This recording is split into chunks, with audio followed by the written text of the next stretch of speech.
Ginger is a flowering plant whose rhizome is widely used as a spice and a folk medicine. Ginger originated from Southeast Asia. It is a true cultigen and does not exist in its wild state.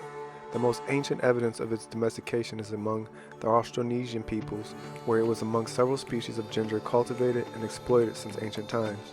Ginger was carried with them in their voyages as canoe plants during the Austronesian expansion, starting from around 5000 BC.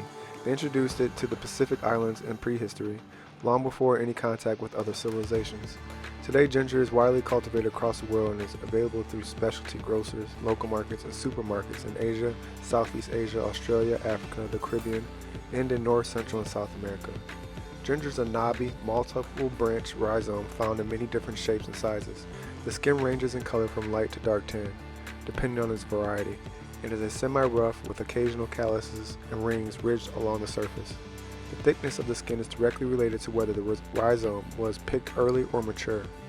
Underneath the skin, the flesh is firm, fibrous, and ranges in color from yellow to brown. The rhizome is also highly fragrant with a warm, woody scent.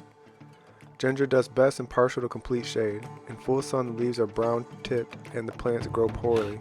Most good garden soils, including sands, if sufficiently supplied with nutrients and moisture, are adequate for growing ginger. Good companion plants for ginger are chili peppers, cilantro, fruit trees, legumes, lemongrass, pigeon pea, and spinach. Ginger can be utilized in both raw and cooked applications, and is most often used as a spice or herb in fresh, dried, ground, pickled, or powdered form.